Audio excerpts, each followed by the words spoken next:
നമസ്തേ നമസ്തേ.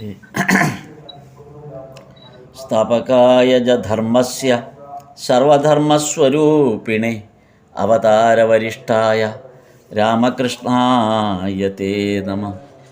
ലജ്ജാപടാവൃതേ നിത്യം ശാരദേ ജ്ഞാനദായികേ പാപേഭ്യോ ന സദാ രക്ഷ കൃപാമയി നമോസ്തുതേ. നമഃ ശ്രീയതിരാജായ വിവേകാനന്ദസൂരയേ സച്ചിത് സുഖസ്വരൂപായ സ്വാമിനേ താപഹാരിണേ. ബൽറാം ബസുവിൻ്റെ ഭഗവാനുമൊത്തുള്ള ജീവിതമാണ് നമ്മൾ ഇതുവരെ പറഞ്ഞു വന്നത്. അതിൻ്റെ അവസാന ഭാഗം ആണ് ഇന്ന് പറയാൻ ഉദ്ദേശിക്കുന്നത്. ബൽറാം ബസുവിനെയും ആ കുടുംബത്തെയും സംബന്ധിച്ചിടത്തോളം ഭഗവാന് എത്രമാത്രം പ്രിയപ്പെട്ടതും പ്രാധാന്യമുള്ളതുമായിരുന്നു എന്ന് പല സന്ദർഭങ്ങളിലും ഭഗവാൻ തന്നെ വ്യക്തമാക്കിയിട്ടുണ്ട്. അതൊരു ഭക്തനോടുള്ള ഭഗവാന്റെ ആ പ്രേമം, ഭഗവാന് തിരിച്ചൊരു ഭക്തനോടുള്ളൊരു പ്രേമം, അതാണ് അതിൻ്റെ പ്രാധാന്യം. അതെത്രമാത്രമാണ് എന്ന് ഭഗവാൻ തന്നെ പലതവണ അത് സൂചിപ്പിച്ചിട്ടുണ്ട്, പല സന്ദർഭങ്ങളിലായിട്ട്. അതിലൊന്ന്, ഒരിക്കൽ ബൽറാം ബസുവും ഭാര്യ കൃഷ്ണ ഭവാനി അവരും പിന്നെ കുഞ്ഞുങ്ങളുമുണ്ട്, കുട്ടികളും എല്ലാം കൂടെ ഭഗവാനെ കാണാനായിട്ട് ദക്ഷിണേശ്വരത്ത് വന്നു. അപ്പോൾ ഒരു ഉച്ച കഴിഞ്ഞാണ് അവർ ദക്ഷിണേശ്വരത്ത് വന്നത് ഭഗവാനെ കാണാനായിട്ട്. അങ്ങനെ വന്ന് ഈ ബൽറാം ബസു മിക്കവാറും ഈ വള്ളത്തിലാണ് വരിക. സ്ഥിരമായി വള്ളം ഉപയോഗിച്ച് ഗംഗയിലൂടെയാണ് അദ്ദേഹം വരികയുള്ളൂ. അത് മുമ്പ് പറഞ്ഞിട്ടുമുണ്ട്. അദ്ദേഹം സമ്പന്നനും ഒക്കെ ആണെങ്കിലും അദ്ദേഹം പണം വിനിയോഗിക്കുന്നത് വളരെ സൂക്ഷിച്ചും വളരെ കുറച്ചുമാണ്. നേരിട്ട് തന്നെ അദ്ദേഹം പണം വിനിയോഗിക്കുന്ന ഒരു രീതിയും അദ്ദേഹത്തിനില്ല. അദ്ദേഹം ഒരു സ്വത്ത് കാര്യങ്ങളിലോ ഒന്നും ശ്രദ്ധിക്കാത്ത ആളാണെന്നൊക്കെ നമ്മൾ കഴിഞ്ഞ സന്ദർഭങ്ങളിൽ കണ്ടു. അപ്പോൾ ഭഗവാനോട് പോലും പറയാറുണ്ട്, ഇങ്ങനെ കുതിരവണ്ടിയിൽ വരണമെന്നില്ല. ദക്ഷിണേശ്വരത്തുനിന്ന് ബൽറാം ബോസിൻ്റെ അടുത്തേക്ക് വീട്ടിലേക്ക് വരുമ്പോൾ അത് കുതിരവണ്ടിയിൽ തന്നെ വരണമെന്ന് ഇല്ല, അത് വള്ളത്തിലാണ് നല്ലത്. കാര്യം വള്ളത്തിൽ വന്നാൽ ചിലവ് കുറയും, കുറച്ച് പൈസ കൊടുത്താൽ മതി. അപ്പം അന്നത്തെ കണക്കെങ്ങാണ്ട് പറയുന്നത് പിന്നെ കുതിരവണ്ടിയിലെങ്ങാണ്ട് വരുമ്പോൾ 12 പൈസ എന്നോ അങ്ങനെയാണ് പറഞ്ഞത്. 12 പൈസയോ എന്താണ്ടാണ് അന്ന് കുതിരവണ്ടി ചാർജ്. വള്ളത്തിലാണെങ്കിൽ വളരെ ചുരുങ്ങിയ ഇതാകും എന്നുള്ളതാണ്. അപ്പോൾ ആ തരത്തിൽ സമ്പത്ത് വളരെ സൂക്ഷിച്ചുപയോഗിക്കുന്ന ആളാണ്. അപ്പം ബൽറാം ബസുവും കുടുംബവും വരുന്നത് വള്ളത്തിൽ തന്നെയാണ്, ഗംഗയിലൂടെ. അപ്പോൾ ഒരു ഉച്ച കഴിഞ്ഞാണ് ഇവർ വന്നത്. ഉച്ച കഴിഞ്ഞ് വന്നിട്ട് ഭഗവാനെ കണ്ടു, സംസാരിച്ചു, അങ്ങനെ അവിടെ ഇരുന്നു. എല്ലാം കഴിഞ്ഞ് ഏതാണ്ട് വൈകിട്ടായപ്പോൾ വൈകുന്നേരമാണ് മടങ്ങിപ്പോകുന്നത്. അപ്പോൾ ഭഗവാൻ ഈ കുടുംബത്തെ ഗംഗയുടെ കരയിലുള്ള ആ വഞ്ചി കൊണ്ട് അടുപ്പിച്ച് നിർത്തിയിരിക്കുന്ന കടവിൽ, ബോട്ട് കടവ് എന്ന് പറയും, ആ കടവിൽ വരെ ഭഗവാൻ കൂടെ പോയി ഇവരെ യാത്രയയക്കും. അപ്പോൾ എന്നിട്ട് ഭഗവാൻ അവരെ യാത്രയക്കാനായിട്ട് വഞ്ചി കയറ്റി അവർ കുടുംബത്തോടെ വഞ്ചിയിൽ കയറി വഞ്ചി അങ്ങ് പുറപ്പെട്ടു. എന്നിട്ട് ഭഗവാൻ അവിടെ തന്നെ നിൽക്കും, ഇവർ കണ്ണിൽ നിന്ന് മറയുന്നത് വരെ. ആ ഗംഗയിലൂടെ ഇവർ പോകുമ്പോൾ, ഇവരുടെ വള്ളം പോകുമ്പോൾ കണ്ണിൽ നിന്ന് മറയുന്നത് വരെ അവിടെ നോക്കി നിൽക്കും. അതാണ് ഭഗവാന്റെ ആ ഒരു വലിയ പ്രേമ വായ്പ് എന്ന് പറയുന്നത്. അങ്ങനെ ഇത്തവണയും വൈകുന്നേരം അവർ വള്ളത്തിൽ കയറി തിരിച്ചു പോകാൻ നേരത്ത് ഭഗവാൻ അവിടെ നോക്കി നിന്നു.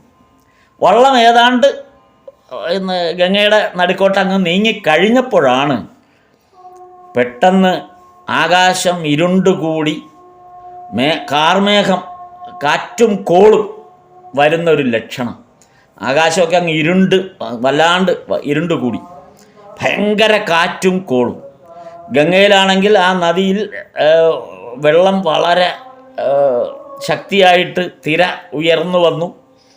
വള്ളത്തെ ഉലയ്ക്കും എന്നറിയാം. വള്ളം ഏതാണ്ട് കുറേ ദൂരെ ആയിക്കഴിഞ്ഞു.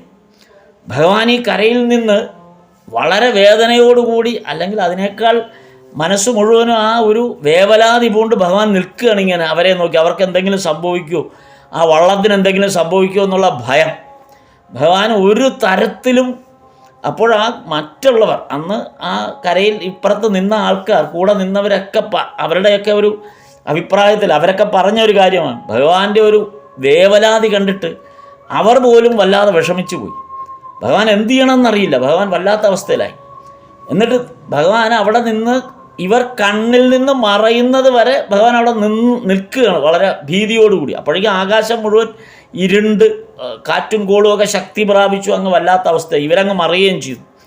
ഭഗവാൻ ഓടി മുറിയിൽ വന്ന് കാളിമാതാവിനോട് പ്രാർത്ഥിക്കുകയാണ്, എൻ്റെ ബലറാമിനൊന്നും സംഭവിക്കല്ലേ, അവൻ്റെ കുടുംബത്തിനൊന്നും സംഭവിക്കരുതേ, അവൻ്റെ വള്ളത്തിനൊന്നും സംഭവിക്കരുതേ എന്ന് ഭഗവാൻ പ്രാർത്ഥിക്കുകയാണ്. അങ്ങ് വല്ലാത്ത അവസ്ഥയിൽ പ്രാർത്ഥിക്കുകയാണ്. അപ്പോൾ ഇത് കണ്ടുകൊണ്ട് നിന്നത് യോഗിനാണ്. യോഗിൻ അവിടെ ഉണ്ടായിരുന്നു ആ സമയത്ത്, യോഗാനന്ദ, പിന്നീട് യോഗാനന്ദ. യോഗിൻ ഇത് കണ്ടു. ഈ വെപ്രാളമെല്ലാം കണ്ടപ്പോൾ യോഗിന് അവിടെ നിൽക്കാൻ പറ്റിയില്ല. യോഗിൻ ചാടി ഇറങ്ങി ഓടി കിട്ടാവുന്ന ഒരു വണ്ടിയൊക്കെ പിടിച്ച്, ഒരു വണ്ടി എന്ന് വെച്ചാൽ കുതിരവണ്ടിയൊക്കെ സംഘടിപ്പിച്ച് എങ്ങനെയൊക്കെയോ ആലംബസാറ് വരെ ചെന്നു. അവിടെ നിന്നൊരു ഷെയർ കാരേജ്, വേറെ യാത്രക്കാരുമായിട്ട് പങ്കുവെക്കുന്ന ഒരു ഷെയർ കാരേജ് പിടിച്ച് നേരെ ഇവിടേക്ക് പോയി, ബലറാം ബസുവിൻ്റെ വീട്ടിലേക്ക് പോയി. അപ്പോൾ ആലോചിച്ച് നോക്കൂ, അന്ന് നമ്മൾ ഇന്നത്തെ പോലെ സൗകര്യങ്ങളില്ല, ചെന്ന് അന്വേഷിക്കുക തന്നെ വേണം.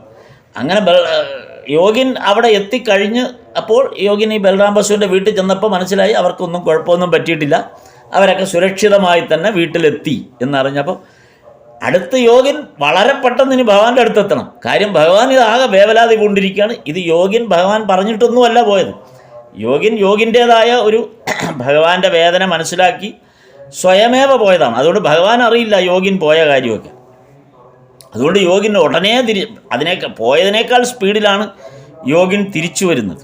അപ്പോൾ അതും ഈ പറഞ്ഞ പോലെ ആരെയൊക്കെയോ ഷെയർ ചെയ്യുന്ന വണ്ടിയൊക്കെ പിടിച്ച് കൈയും കാലും ഒക്കെ കാണിച്ച് ഒരുവിധം എങ്ങനെയെങ്കിലും രാത്രി വളരെ വൈകി ആണ് യോഗിൻ ദക്ഷിണേശ്വരത്ത് മടങ്ങിയെത്തുന്നത്. ഭഗവാൻ അപ്പോഴും വേവലാതി കൊണ്ട് അങ്ങനെ അന്ന് ഒരു തുള്ളി വെള്ളം പോലും കുടിക്കാതെ ഭക്ഷണം കഴിക്കാതെ ഭഗവാൻ അങ്ങ് വേവലാതി കൊണ്ട് പ്രാർത്ഥനയോടുകൂടി മുറിയിലിരിക്കുകയാണ്. അപ്പോഴാണ് യോഗിൻ ഓടിച്ചെന്ന് ഭഗവാനോട് പറഞ്ഞു, പേടിക്കണ്ട, ബലറാം ബസുവും കുടുംബവും വീട്ടിലെത്തിക്കഴിഞ്ഞു. ഭഗവാന്റെ മുഖത്തൊരു ചിരി വിടർന്നതാണ്, അത്യാനന്ദം. നോക്കൂ, ഭഗവാൻ എത്രയാണ് തൻ്റെ ഭക്തനോടുള്ള ഭഗവാന്റെ ഒരു സ്നേഹത്തിൻ്റെ ആ ഒരു ആഴം. ഇതിൽ പരം ഒരു സന്ദർഭം നമുക്ക് മനസ്സിലാക്കാൻ ഇതിനേക്കാൾ ഭംഗിയായ മറ്റൊരു സന്ദർഭമില്ല എന്ന് മനസ്സിലാവും. അതാണ് ബലറാം ബസുവിനോടുള്ള ഭഗവാന്റെ ബന്ധം. അതുപോലെ ഇതിനേക്കാളും ഭഗവാൻ ഗംഭീരമായ ഒരവസ്ഥ പ്രകടമാക്കിയത് വേറൊരവസരത്തിലാണ്. അത് ഈ ബലറാം ബസുവിൻ്റെ ഭാര്യ തന്നെ കൃഷ്ണ ഭവാനിക്ക് കലശരായ അസുഖം ബാധിച്ചത് ഭഗവാൻ അറിഞ്ഞു. അപ്പോൾ ഭഗവാൻ ഇതറിഞ്ഞു കഴിഞ്ഞപ്പോൾ ശാരദാദേവിയോട് പറഞ്ഞു, എത്രയും വേഗം പോയി കൃഷ്ണഭവാനിയെ കാണണം, കണ്ട് ആശ്വസിപ്പിക്കണം, വേഗം പോകണം എന്ന് പറഞ്ഞു. അപ്പോൾ മാതൃദേവി ശാരദാദേവി അപ്പം ചോദിച്ചു, അല്ലോ ഞാൻ എങ്ങനെ പോവും, വാഹനമൊന്നുമില്ലല്ലോ, ഞാൻ എങ്ങനെ പോവും എന്ന് ചോദിച്ചു. ഭഗവാന്റെ മുഖഭാവം അങ്ങ് മാറി. ഭക്തൻ്റെ മുമ്പിൽ പിന്നെ മാതൃദേവി എന്നുള്ള സങ്കല്പമൊക്കെ അങ്ങ് മാറും. ഭഗവാന്റെ ഒരു ചോദ്യമായിരുന്നു, എന്ത് എന്നുള്ള ചോദ്യം. ശാരദാദേവി ഞടുങ്ങിപ്പോയി ആ ചോദ്യത്തിന് മുന്നിൽ. എന്ത്? നീ എന്താണ്, അല്ല അമ്മ എന്താണ്, ദേവി എന്താണ് ഈ പറയുന്നത് എന്നുള്ള അർത്ഥത്തിൽ. ബലറാമിൻ്റെ കുടുംബത്തിൽ ഭാര്യയ്ക്കൊരസുഖം ബാധിച്ചപ്പോൾ പോകാൻ വാഹനമില്ലെന്നോ, അതാണ് ഒരു കാരണം. നടന്നു പോകണമെന്നോ, ഇവിടുന്ന് നടന്നു പോകണം. ആലോചിച്ച് നോക്കൂ ഭഗവാന്റെ ആ ഒരു ആജ്ഞാശക്തി. ഭഗവാൻ എത്രമാത്രമാണ്. ഭഗവാൻ ഭക്തൻ്റെ ഒരു പ്രശ്നത്തിന് മുന്നിൽ ഒന്നും ഭഗവാന് വേറൊന്നും പരിഗണനയിൽ പോലും വരില്ല.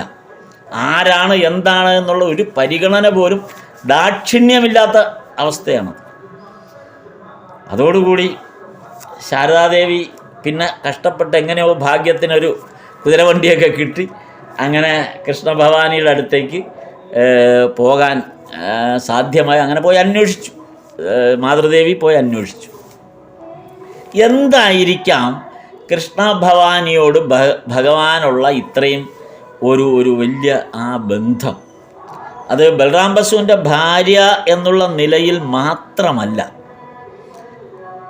കൃഷ്ണഭവാനിയെ സംബന്ധിച്ച് മറ്റൊരു കാര്യം കൂടെ ഭഗവാൻ അറിയാം. അത് രാധയുടെ 8 തോഴിമാരിലൊരാളാണ്. ശ്രീകൃഷ്ണനോടൊപ്പം വൃന്ദാവനത്തിൽ രാധ ഉണ്ടായിരുന്നപ്പോൾ രാധയുടെ 8 തോഴിമാരിൽ ഒരാളാണ് കൃഷ്ണ ഭവാനി. അപ്പം നോക്കൂ, എത്ര ഭഗവാനൊപ്പം വരുന്നവരെല്ലാം ആ ഭഗവത് അവതാരങ്ങൾക്ക് പിന്നിലേക്ക് പോയാൽ അവരെല്ലാം അതിനകത്തുള്ളവരാണ്. പുതിയതാരും വരുന്നില്ല. അവരൊക്കെ തന്നെയാണ് പല രൂപത്തിൽ, ഭാവത്തിൽ വീണ്ടും വീണ്ടും ജന്മമെടുത്ത് ഭഗവാനുള്ള ഭൂമിയിലേക്ക് തിരിച്ചു വരുന്നത്. അതാണ് ഇവിടെ സംഭവിച്ചത്. കൃഷ്ണ രാധയുടെ തോഴിക്കെന്തെങ്കിലും പറ്റിയാൽ തീർന്നില്ലേ? ഭഗവാൻ കൃഷ്ണന് സഹിക്കാൻ പറ്റുമോ? അതാണ് ഇവിടെ സംഭവിച്ചത്.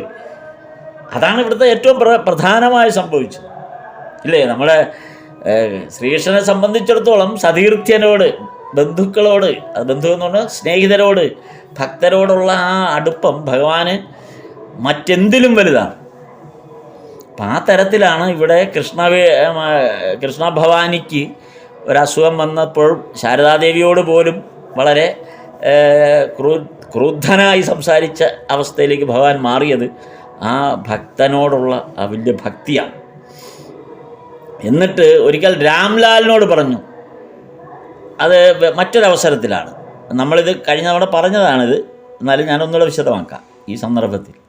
രാംലാലിനോട് പറഞ്ഞു, ക്ഷേത്രത്തിലെ പാലിന്, അതായത് ഈ രാധയുടെ 8 തോഴിമാരിൽ ഒരാളാണ് കൃഷ്ണ ഭവാനി എന്നുള്ളതും ആ അവതാരത്തിൽ പുനർജന്മം നേടി ഇവിടെ വന്നതും ഈ ഭഗവാന്റെ സാമീപ്യത്തിലേക്ക് എത്തുമ്പോൾ ഭഗവാന്റെ രാധയുടെ തോഴിക്കും രാധയ്ക്കുമൊക്കെ ഭഗവാന്റെ ഓരോ ചലനങ്ങൾ, മനസ്സിൻ്റെ തോന്നലുകൾ പോലും അവരെ എപ്പോഴും ബാധിച്ചുകൊണ്ടിരിക്കും. അതാണ്, ഇവർക്കെല്ലാം ഒരേ സമയത്താണ് തോന്നലുകൾ ഉണ്ടാകുന്നത്. അതാണ് അവർ തമ്മിലുള്ള ആ ബന്ധമെന്ന് പറയുന്നത്. അവതാരത്തിൻ്റെ ഏറ്റവും മഹത്തായ ഒരു ഭാഗം അതാണ്. ഇവിടെ ശ്രീരാമകൃഷ്ണദേവൻ ഒരു ദിവസം രാമലാലിനോട് പറഞ്ഞത്, ക്ഷേത്രത്തിലെ പാലിന് വേണ്ടത്ര മധുരവുമില്ല, അതത്ര കൊള്ളില്ല, സ്വാദില്ല. ഒരു പക്ഷേ വെള്ളമൊക്കെ ചേർക്കുന്നുണ്ടാവാം, ജീവനക്കാരല്ലേ, അപ്പോൾ അതുകൊണ്ടായിരിക്കാം. എന്തായാലും ക്ഷേത്രത്തിലെ പാലിന് ഒരു നല്ല പാലല്ല കിട്ടുന്നത് എന്ന് ഭഗവാൻ അറിയാം. അപ്പോൾ അത് വേറെ നിവൃത്തിയൊന്നും ഇല്ലാത്തതുകൊണ്ട് അത് കുടിക്കുന്നു എന്ന് മാത്രം. എന്നാലും ഇങ്ങനെ എത്രയോ നാളായി. അപ്പോൾ ഭഗവാൻ രാമലാലിനോട് പറഞ്ഞു, എനിക്കൊരു നല്ല പാല് കിട്ടിയാൽ കൊള്ളാം എന്ന് പറഞ്ഞു. കഴിഞ്ഞ തവണ പറഞ്ഞപ്പോൾ പാൽപ്പായസം എന്നാണ് നമ്മൾ പറഞ്ഞത്, ഓർമ്മയിൽ നിന്ന് ഞാൻ പറഞ്ഞു. പിന്നീട് ഞാനത് നോക്കിയപ്പോഴാണ് പാൽപ്പായസമല്ല, പാലാണ്. അപ്പോൾ നല്ല പാൽ എവിടെയെങ്കിലും കിട്ടിയാൽ എനിക്കൊന്ന് വേണം എന്ന് ആഗ്രഹം ഭഗവാൻ രാമലാലിനോട് പറഞ്ഞു. അപ്പോൾ രാംലാൽ അവിടെ നിന്ന് ഇറങ്ങിപ്പോയി ദക്ഷിണേശ്വരത്ത് നിന്ന് പുറത്ത് പോയിട്ട് സകല മാർക്കറ്റിൽ അവിടെ ഇവിടെയൊക്കെ തപ്പി. അപ്പോൾ സന്ധ്യയ്ക്കായി, ഭഗവാൻ ഉച്ച കഴിഞ്ഞ് സന്ധ്യയോടുകൂടിയാണ് ഇത് ആവശ്യപ്പെടുന്നത്. അപ്പോൾ ഒരു പക്ഷേ ദീപാരാധനയുടെ സമയത്ത് കഴിഞ്ഞിട്ട് നിവേദ്യം എടുത്തപ്പോഴെങ്ങാണ്ടായിരിക്കാം എന്നാണ് ഊഹിക്കാം. സമയക്രമം നോക്കുമ്പോൾ അതായിരിക്കാം സമയം. എന്തായാലും രാമലാൽ മാർക്കറ്റിലൊക്കെ പോയി തപ്പി. രാത്രി എവിടെ പോയാൽ എവിടെ പാല് കിട്ടാനും, പാല് രാവിലെയൊക്കെയാണ് കിട്ടുക. രാത്രി ഈ 6 മണി 7 മണിയൊക്കെ ആയിക്കഴിഞ്ഞാൽ പാല് കിട്ടാൻ പാടാണ് എന്നെല്ലാവർക്കും അറിയാം. അതുകൊണ്ട് രാമലാൽ സകലയിടത്തും അന്വേഷിച്ച് നടന്നിട്ട് പാല് കിട്ടിയില്ല. അങ്ങനെ തിരിച്ച് ദക്ഷിണേശ്വരത്ത് വന്ന് ഭഗവാനോട് പറഞ്ഞു, പാലില്ല, ഒരിടത്തും പാല് കിട്ടാൻ അവസരമില്ല. നാളെ രാവിലെ ഞാൻ സൗകര്യം പോലെ നേരത്തെ പോയി പാല് സംഘടിപ്പിച്ച്, പുറമേ നിന്ന് പോയി നല്ല പാല് സംഘടിപ്പിച്ചുകൊണ്ട് വരാം, ഇന്നത്തേക്ക് അങ്ങ് ക്ഷമിക്കണം എന്ന് പറഞ്ഞു. അപ്പോൾ ഭഗവാൻ എന്നിട്ടും ഒരു തൃപ്തി വന്നില്ല. കാര്യം ഭഗവാൻ മനസ്സിന് ആ പാല് കുടിക്കണം എന്നുള്ളൊരു മോഹം, അല്ലെങ്കിൽ ആ പാല് കുടിക്കണം എന്നുള്ളത്, ഇതൊക്കെ ഭഗവത് ലീലകളാണ്. അപ്പോൾ ഭഗവാന് പാലിന് വേണ്ടിയുള്ള ഈ മാനസിക ആയിട്ടുള്ള മോഹം ഭഗവാന്റെ ഉള്ളിൽ ഇങ്ങനെ നിറയുമ്പോൾ അവിടെ ബലറാം ബസുവിൻ്റെ വീട്ടിൽ നടക്കുന്നത് എന്താണ്? നല്ല മധുരമുള്ള പാല്, നല്ല മധുരമായിട്ട് കൃഷ്ണ ഭവാനി പാല് കാച്ചി അങ്ങനെ ചൂടാക്കിക്കൊണ്ടിരിക്കുകയാണ്. അപ്പോൾ കൃഷ്ണഭവാനി പാല് ചൂടാക്കിക്കൊണ്ടിരിക്കുമ്പോൾ യോഗിന്മാർ കൂടെ ഉണ്ട്. യോഗിന്മാരും അടുക്കളയിലൊപ്പം ഉണ്ടായിരുന്നു. അപ്പോൾ കൃഷ്ണഭഗവാനിക്ക് തോന്നുകയാണ്, കൃഷ്ണഭഗവാനി പറഞ്ഞത്, നോക്കൂ, നമ്മൾ വീട്ടിലിരുന്ന് നല്ല പാലൊക്കെ കുടിക്കുന്നു, അത് ആസ്വദിക്കുന്നു. ഭഗവാൻ എന്തെങ്കിലും ദക്ഷിണേശ്വരത്ത് കഴിച്ചോ എന്ന്, അല്ലെങ്കിൽ ഭഗവാൻ ഇന്ന് എന്താണ് കഴിച്ചതെന്ന് നമ്മൾ ആരെങ്കിലും അന്വേഷിക്കാറുണ്ടോ? നമ്മളിവിടെ നോക്കി നല്ല പാല് ഒക്കെ അപ്പോൾ പാല് തിളച്ച് വരണ കണ്ടപ്പോൾ ആ പാലിൻ്റെ ആ തിളപ്പും ആ പാലിൻ്റെ ആ നല്ല പാല് എന്നുള്ള നല്ലത് കാണുമ്പോൾ ഭഗവാനെ ഓർമ്മ വരികയാണ്. അതാണ് അതിൻ്റെ ആ സാങ്കത്യം. അതാണ് നല്ലത്. എന്ത് കാണുമ്പോഴും ഭക്തന്മാരെ സംബന്ധിച്ച് ആദ്യം ഓർമ്മ വരുന്നത് ഭഗവാനെയാണ്. കാരണം ഇത് ഭഗവാന് കൊടുക്കണ്ടേ എന്നുള്ള തോന്നലാണ്. അവിടെയാണ് ആ ഭക്തൻ്റെ മനസ്സിൻ്റെ ആ ഒരു നിറവ് സംഭവിക്കുന്നത്. അതാണ് നമ്മളെ ബോധ്യപ്പെടുത്തുന്ന ഒരു കഥ കൂടി, ഒരു കാര്യം കൂടിയാണ് ഈ സന്ദർഭം. കാര്യം നമുക്ക് കിട്ടുന്ന ഏറ്റവും നല്ലത് എന്താണോ അത് ഭഗവാന് കൊടുക്കാനുള്ളതാണ് എന്നുള്ള തോന്നൽ നമുക്കുണ്ടാവണം എന്നുള്ളതാണ്. ഇവിടെയും കൃഷ്ണ ഭവാനിക്ക് അതാണ് തോന്നിയത്. നല്ല പാല് വന്നപ്പോൾ നോക്കൂ, സമയം സന്ധ്യ കഴിഞ്ഞതാണ്, ഇരുട്ടാണ്. എന്നിട്ടും ദക്ഷിണേശ്വരത്ത് ഭഗവാൻ ഈ പാല് കൊടുക്കാൻ കഴിഞ്ഞിരുന്നെങ്കിൽ എന്നാണ് കൃഷ്ണ ഭവാനി യോഗിന്മായോട് പറഞ്ഞത്. അപ്പോൾ എന്നിട്ട് അതിനൊരു പരിഹാരം കണ്ടത് കൃഷ്ണ ഭവാനി തന്നെ പറഞ്ഞു, നമുക്ക് അടുക്കളയുടെ പിറകിൽ കൂടെ പതുക്കെ ഇരുട്ടത്തങ്ങ് പോകാം, ഒരു ജാറിൽ ഈ പാലുമൊക്കെ ഒഴിച്ച് ഇരുട്ടത്തങ്ങ് നടക്കാം, ദക്ഷിണേശ്വരം വരെ നടക്കണം. നോക്കണം, ഇവിടെ ബലറാം ബോസിൻ്റെ വീട്ടിൽ നിന്ന് അങ്ങ് ദക്ഷിണേശ്വരം വരെ നടക്കണം. എന്നാലും ആരും ഇരുട്ടായതുകൊണ്ട് ആരും കാണൂല, നിങ്ങളും കൂടെ വാ എന്നും പറഞ്ഞ് യോഗിന്മാരെയും കൂട്ടി രണ്ടുപേരും കൂടെ അടുക്കളയുടെ പിറകെ കൂടെ ഇറങ്ങി ഒരു ജാറിൽ പാലുമായിട്ട് ഭഗവാനെ കാണാൻ രാത്രി ദക്ഷിണേശ്വരത്ത് ചെല്ലുന്നു. ഭഗവാൻ അവിടെ കാത്തിരിക്കുന്ന പോലെ ഇരിക്കുകയാണ്. അപ്പം നേരം ഇരുട്ടിയ ഈ സമയത്ത് അവിടെ രണ്ടുപേരും കൂടെ ചെന്നപ്പോൾ ഭഗവാൻ പറഞ്ഞു, വൈകിട്ട് ഞാൻ ആഗ്രഹിച്ചിരുന്നതാണ് ഈ മധുരമുള്ള പാല് എന്ന് ഭഗവാൻ കൃഷ്ണ ഭവാനിയെ കണ്ടപ്പോൾ പറഞ്ഞു. അപ്പോൾ കൃഷ്ണഭവാനിക്ക് മനസ്സിന് വലിയ സന്തോഷമായി. കാര്യം ഉചിതമായ സമയത്ത് തന്നെ ഭഗവാൻ തോന്നിപ്പിച്ചല്ലോ എന്ന്. പക്ഷെ അപ്പോൾ ഭഗവാൻ പിന്നെ ചോദിച്ചത്, ബൽറാം ബോസ് അറിഞ്ഞിട്ടാണോ വന്നത് എന്നാണ്. കാരണം നടന്നാണ് വന്നത് എന്ന് അറിഞ്ഞു. അപ്പോൾ ബൽറാം ബോസ് വള്ളത്തിലേ വരൂ. അതാണ് ഞാൻ നേരത്തെ പറഞ്ഞത്, ബൽറാം ബോസ് വള്ളത്തിൽ വരുന്നതിനെ ശ്രമിക്കുകയുള്ളൂ. കാര്യം സാമ്പത്തിക കുറവ്, സമ്പത്തുണ്ടായതുകൊണ്ട് ആവശ്യമില്ലാതെ ചിലവാക്കുന്ന ഒരു സ്വഭാവത്തിലല്ല. അപ്പോൾ വളരെ ചുരുങ്ങിയ ചിലവിൽ കാര്യങ്ങൾ ചെയ്യുന്നവർ. അതെന്തുകൊണ്ടെന്നുള്ളത് പിന്നീട് നമുക്ക് മനസ്സിലാക്കാൻ പറ്റും. എന്തുകൊണ്ടാണ് ഈ പൈസ പിശുക്കി പിടിച്ച് ചിലവാക്കുന്നത് എന്ന്. അത് സ്വന്തം കാര്യത്തിന് മാത്രമാണ് ബൽറാം ബോസ് അതിന് ചിലവാക്കുന്നത്. ബൽറാം ബോസിൻ്റെ ആവശ്യത്തിന് ചിലവാക്കുന്നിടത്തേ ഉള്ളൂ ഈ പിശുക്ക്. ബാക്കിയുള്ളിടത്തും ബൽറാം ബോസിന് ഒരു പിശുക്കും ഇല്ല. അപ്പോൾ സ്വന്തം കാര്യത്തിൽ സഞ്ചരിക്കുന്നതിന് ഈ പിശുക്കുണ്ട്. അപ്പോൾ അങ്ങനെയുള്ള ബൽറാം ബോസ് അറിഞ്ഞോ ഈ വരവ് എന്നുള്ളതാണ് ചോദ്യം. അപ്പോഴാണ് നടന്നു വന്ന വിവരം കൃഷ്ണ ഭവാനി പറയുന്നത്. അപ്പോൾ ഉടനെ രാംലാലിനോട്, രാംലാൽ, നീ ഉടൻ തന്നെ ഒരു കുതിരവണ്ടിയിൽ വേണം ഇവരെ അവിടെ എത്തിക്കാൻ.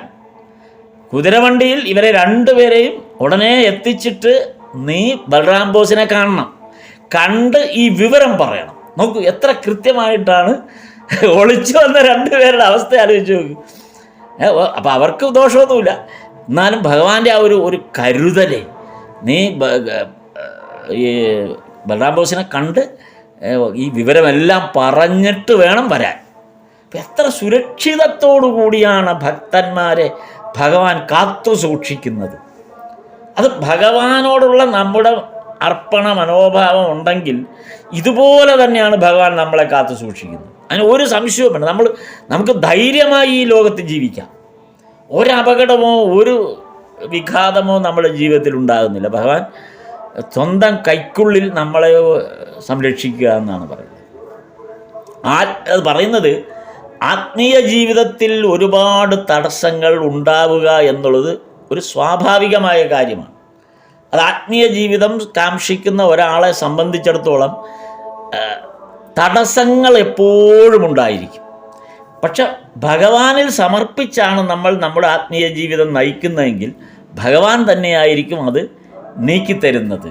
അതാണ് കഴിഞ്ഞ തവണ ഹരിവല്ലഭൻ്റെ കഥ പറഞ്ഞപ്പോൾ ബൽറാം ബോസിൻ്റെ കസിൻ ബ്രദറായ ഹരിവല്ലഭൻ, അദ്ദേഹമാണ് പണം ചെലവാക്കുന്ന ആൾ, പണം നോക്കുന്ന ആൾ. ഈ ബൽറാം ബോസിൻ്റെ അച്ഛൻ്റെ സ്വത്ത് ഉൾപ്പെടെയുള്ള കാര്യങ്ങൾ നോക്കി അതിന് പണം വ്യയം ചെയ്യുന്ന ആൾ ഹരിവല്ലഭനാണ്. അത് വളരെ ഹരിവല്ലഭൻ വളരെ സത്യസന്ധമായി ചെയ്യുന്ന ആളാണ്, അല്ലാതെ പണം കൈയടക്കി ചിലവാക്കുന്ന ആളല്ല. പക്ഷെ അത് വളരെ സൂക്ഷിച്ചാണ്. തൻ്റെയും തൻ്റെ ബന്ധുവിൻ്റെയും കൂടെ ചേരുന്ന അച്ഛൻ്റെ സഹോദരന്മാരാണല്ലോ ബൽറാം ബോസിൻ്റെ അച്ഛനും ഹരിവല്ലഭൻ്റെ അച്ഛനും. അപ്പം അവരുടെ സ്വത്ത് സംരക്ഷിക്കുന്ന ഹരിവല്ലഭൻ വളരെ സൂക്ഷിച്ചിട്ടാണ് അതൊക്കെ ചെയ്യുന്നത്. അപ്പം അതുകൊണ്ടാണ് ഹരിവല്ലഭൻ സൂക്ഷിക്കുന്നത്.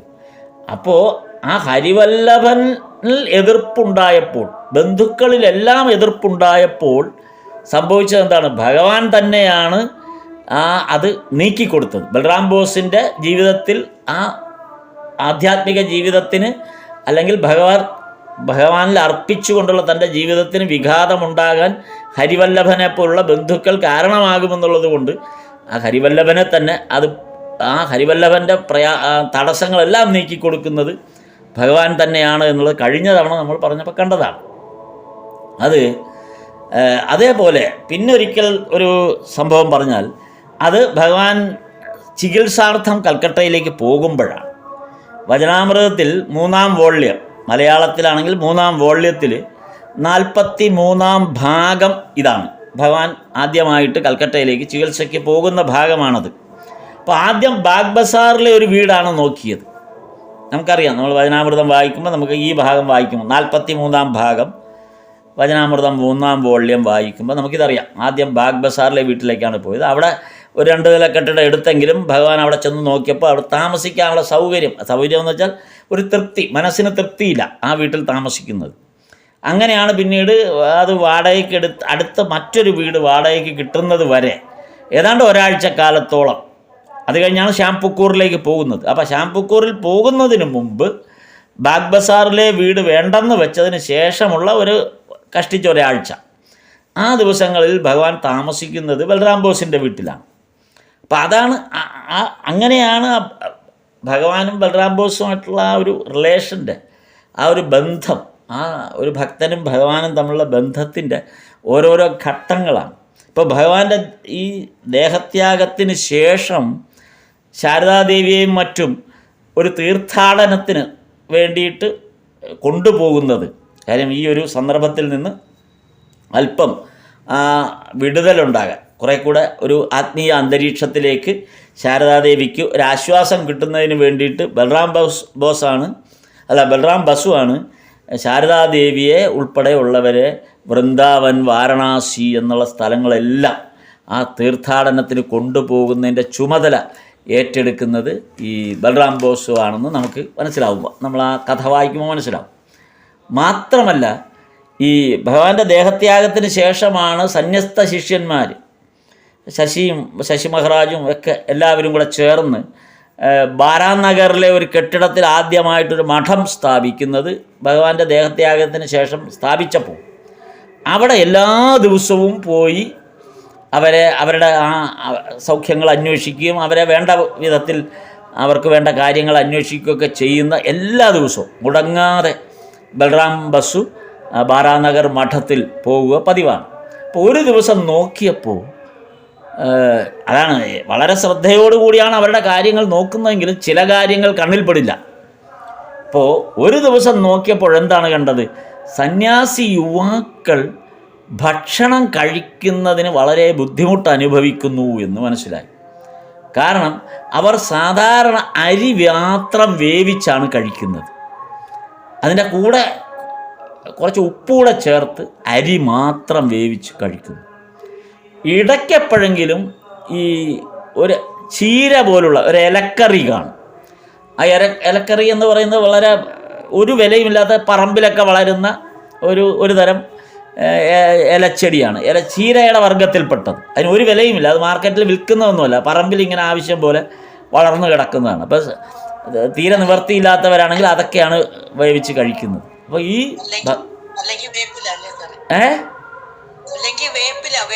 വേപ്പില അതെ അതെ അതെ അതെ. അപ്പോൾ ഇതാണ് അവർ വെച്ച് കഴിക്കുന്നതെന്ന് മനസ്സിലായി.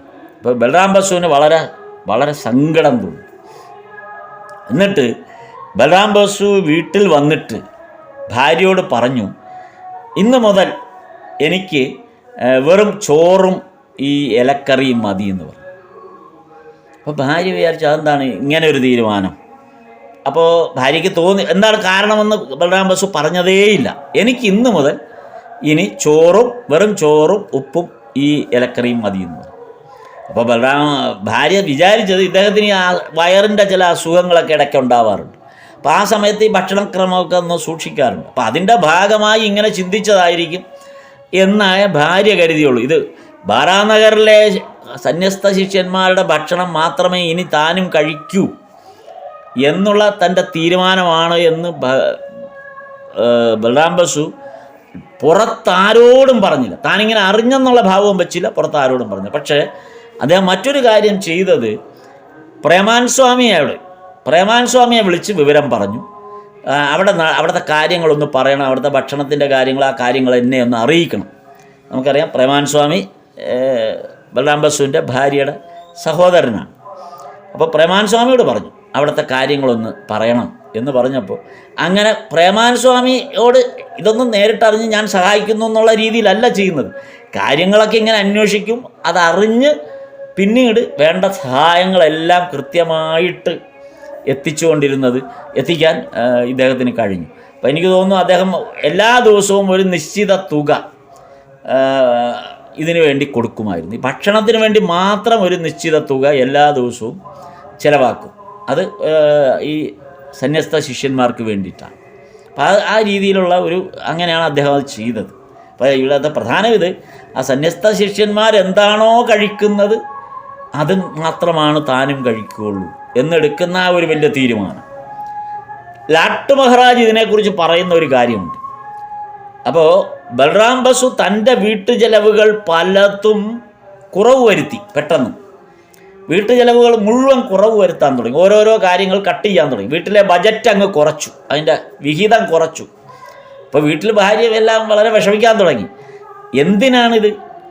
ഈ കുറവ് വരുത്തിയത് മുഴുവനും വീട്ടിലെ ചെലവ് കുറച്ചിട്ട് ബാക്കി ഉള്ള ആ പണം, അതായത് സേവ് ചെയ്ത പണം സന്യസ്ത ശിഷ്യന്മാരുടെ ചെലവിലേക്ക് വേണ്ടിയിട്ടാണ്. അതായത് പുറത്തൊന്നും പറഞ്ഞില്ല. ഈ സന്യസ്ത ശിഷ്യന്മാർ ഇങ്ങനെ ബുദ്ധിമുട്ടിയാണ് ജീവിക്കുന്നതെന്ന് അറിഞ്ഞിട്ട് സ്വന്തം വീട്ടിലെ ചിലവുകൾ പെട്ടെന്ന് അദ്ദേഹം കുറവ് ചെയ്തിട്ട്, ആ ചിലവ് വരുത്തുന്നതിൻ്റെ ആ വിഹിതം കുറവ് ചെയ്ത് ബജറ്റ് വെട്ടിക്കുറച്ച് ആ തുക ലാഭിച്ച് ആ തുക അവിടെ ബാരാനഗറിൽ സന്യസ്ത ശിഷ്യന്മാരുടെ ജീവിതത്തിന് വേണ്ടി മാറ്റിവെച്ചു. ഇതെല്ലാം വളരെ രഹസ്യമായിട്ടാണ് ചെയ്തത്. ഇതൊന്നും താൻ ഇന്ന കാരണം കൊണ്ടാണെന്ന് ഒരിക്കലും ബോധ്യപ്പെടുത്തിക്കൊണ്ടല്ല ബൽറാം ബസു ചെയ്യുന്നത്. ബൽറാം ബസു ഒരു ജീവിത ശൈലി തിരഞ്ഞെടുക്കുകയും ചെയ്തു. ഇതോടൊപ്പം ഈ ബാരാനഗർ ജീവിതം കണ്ടിട്ട് തൻ്റെ വീട്ടിൽ ബൽറാം ബസു സ്വയം ഒരു ജീവിത ശൈലി തിരഞ്ഞെടുത്തതാണ്. ആ ജീവിത ശൈലിയിൽ ഒന്നാണ് ഈ ഭക്ഷണത്തിൻ്റെ രീതി മാറ്റിയത്. മറ്റൊന്ന്, ഇദ്ദേഹം വെറും തറയിലാണ്, ഷീറ്റ് മാത്രം വിരിച്ചാണ് കിടക്കുന്നത്. അപ്പോൾ ആളുകൾ ചോദിച്ചു, എങ്ങനെയാണ്, എന്താണ് അതിൻ്റെ വീട്ടിൽ ഭാര്യയുമെല്ലാം ചോദിച്ചു എന്തിനാണ് ഇങ്ങനെ വെറും തറയിൽ ഇങ്ങനെ ഷീറ്റ് വിരിച്ച് കിടക്കുന്നതെന്ന് ചോദിച്ചപ്പോൾ അതിന് ബൽറാം ബസു പറഞ്ഞ മറുപടിയാണ് ഏറ്റവും രസം. ഇങ്ങനെ ബാരാനഗറിലെ ജീവിതശൈലിയോട് അവരങ്ങനെയാണല്ലോ കിടക്കുന്നത്. ഇഷ്ടിക തലയിൽ വെച്ചാണ് അവർ കിടക്കുന്നത്. അവർക്ക് തലയണയൊന്നുമില്ല, ഇഷ്ടിക തലയിൽ വെച്ചിട്ടാണ് കീറപ്പായിലോ ഒക്കെ. അവർ കീറപ്പായൊന്നുമില്ല, ആകെ ഒരു പായങ്ങാണ്ടേ ഉള്ളൂ, ബാക്കി എല്ലാവരും തറയിലാണ് ഇഷ്ടിക വെച്ചിട്ട് അങ്ങനെയാണ് കിടക്കുന്നത്. ഇവിടെ ബൽറാം ബസുവും അങ്ങനെ തറയിൽ കിടക്കാൻ തുടങ്ങി. അപ്പോൾ ബൽറാം ബസു പറഞ്ഞ മറുപടി, ഈ ശരീരം നശിച്ചു പോകുന്നതാണ്. അപ്പം നശിച്ചു പോകുന്ന ഈ ശരീരത്തിന് വേണ്ടി എന്തിനാണ് ഓരോന്ന് നമ്മൾ ചെയ്യുന്നത്? അതുകൊണ്ടാണ് ഈ കിടക്കുന്നതിൻ്റെ കിടക്കയുടെ സുഖം മനസ്സിനല്ലല്ലോ, ശരീരത്തിന് വേണ്ടിയിട്ടാണ്. അതുകൊണ്ട് കിടക്ക വേണ്ട. സ്വാദിഷ്ടമായ ഭക്ഷണങ്ങൾ, ആ സ്വാദിഷ്ടമായ ഭക്ഷണങ്ങൾ ശരീരത്തിന് വേണ്ടിയിട്ടാണ്, മനസ്സിന് വേണ്ടിയിട്ടല്ല. അപ്പോൾ ഈ നശിച്ചു പോകുന്ന ശരീരത്തിന് വേണ്ടി എന്തെല്ലാം ചിലവാണ് നമ്മൾ ആവശ്യമില്ലാതെ ചെയ്യുന്നത്. അതുകൊണ്ട് ആ ചിലവുകളെല്ലാം ഞാൻ വേണ്ടെന്ന് വെച്ചു. ആ ശരീരത്തിന് വേണ്ടിയുള്ളതെല്ലാം കളഞ്ഞു. കാരണം ശരീരം നശിക്കാനുള്ളതാണ്, വേണ്ടാത്തതാണ്. അതുകൊണ്ട് ബാക്കി നമ്മുടെ മനസ്സാണ് ഈശ്വരനിൽ അർപ്പിക്കുന്നത് എന്നുള്ള തത്വം ആണ് ബൽറാം ബസു പറഞ്ഞത്. അപ്പോൾ ശാശ്വത മൂല്യങ്ങൾക്ക് വേണ്ടി എൻ്റെ സമ്പത്ത് വിനിയോഗിക്കണം. അതാണ് ബൽറാം ബസുവിൻ്റെ ഉപദേശം. ശാശ്വതമായ മൂല്യങ്ങൾക്ക് വേണ്ടി വേണം നമ്മൾ നമ്മുടെ സമ്പത്ത് വിനിയോഗിക്കാൻ. അതല്ലാതെ നമ്മുടെ ഈ നശിച്ചു പോകുന്ന നമ്മുടെ ശരീരത്തിനും നമ്മുടെ ഭൗതികമായ മോഹങ്ങൾക്കും വേണ്ടിയല്ല പണം ചെലവാക്കേണ്ടത്. ശാശ്വതമായ മൂല്യങ്ങൾക്ക് വേണ്ടി സമ്പാദ്യങ്ങൾ പണം ചെലവാക്കണമെന്ന് ബൽറാം ബസു സുഹൃത്തുക്കളോടും എല്ലാം പറഞ്ഞു. എന്നിട്ട് ദിവ്യാത്മാക്കൾക്ക് വേണ്ടി വേണം നമ്മൾ നമ്മുടെ ജീവിതം അധ്വാനിക്കാൻ. നമ്മുടെ അധ്വാനം എന്ന് പറയുന്നത് ദിവ്യാത്മാക്കൾക്ക് വേണ്ടി, സന്യാസിമാരെ പോലുള്ള ദിവ്യാത്മാക്കൾക്ക് വേണ്ടിയാണ് നമ്മൾ നമ്മുടെ ശരീരം കൊണ്ട് അധ്വാനിക്കേണ്ടത്. അപ്പോൾ മാത്രമാണ് ഈശ്വരന് നമ്മളോട് പ്രിയം വരിക. ഈശ്വരന് പ്രിയപ്പെട്ടവരായി നമ്മൾ മാറുക. ഈശ്വരന് പ്രിയപ്പെട്ടവരായി നമ്മൾ മാറുക. ഇനി മറ്റൊരു സംഭവം പറയാം. അദ്ദേഹത്തിൻ്റെ മകൾ നോക്കൂ, ഇത്രയും ചെലവ് ചുരുക്കി ഈ ഭൗതികമായ എല്ലാം ഉപേക്ഷിച്ച് ഈ ബറാനഗറിലെ സന്യസ്ത ശിഷ്യന്മാരായ ആ യുവാക്കൾക്ക് വേണ്ടി ഇത്രയും ത്യാഗം അനുഭവിക്കുന്ന ബൽറാം ബസുവിന് ജീവിതത്തിൽ ഒരു അബദ്ധം പറ്റി. അത് സ്വയം ചെയ്തതല്ല, ഒരു അബദ്ധം പറ്റിയതാണ്. അദ്ദേഹത്തിൻ്റെ ഇളയ മകൾ കൃഷ്ണമയിയുടെ വിവാഹം വന്നപ്പോൾ സ്വാഭാവികമായി പെൺകുട്ടിയുടെ വിവാഹം വരുമ്പോൾ വീട്ടുകാരതങ്ങ് ആഘോഷമാക്കും. അപ്പോൾ ഇദ്ദേഹം ഇത് കാണുന്നുണ്ട്. നോക്കിയപ്പോൾ കൃഷ്ണമയിയുടെ വിവാഹത്തിൻ്റെ ആഘോഷവും ചെലവും കണ്ടപ്പോൾ ഇദ്ദേഹം ഞെട്ടിപ്പോയി. ഇത്രയും കാലം ഈ പിടിച്ചതെല്ലാം വെറുതെ ആയിപ്പോയല്ലോ. കാരണം ബന്ധുക്കളാണ് ഇതൊക്കെ.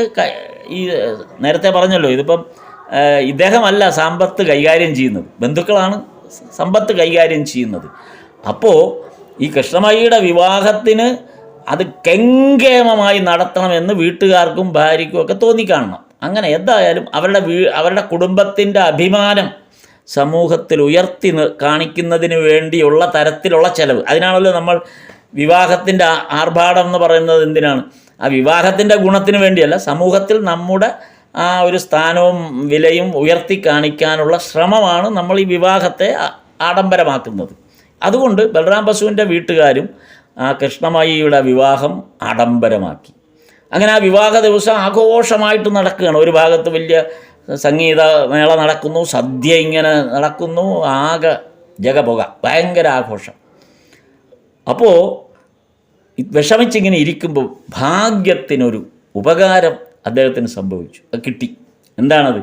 സ്വാമി യോഗാനന്ദ ഈ സമയത്ത് യാദൃച്ഛികമായി ബൽറാം ബസുവിൻ്റെ വീട്ടിൽ വന്നു. സാധാരണഗതിയിൽ സന്യാസിമാർക്ക് ഈ ഗൃഹങ്ങളിൽ നടക്കുന്ന വിശേഷങ്ങളിൽ പോകാൻ പാടില്ല. പക്ഷേ യോഗാൻ സ്വാമി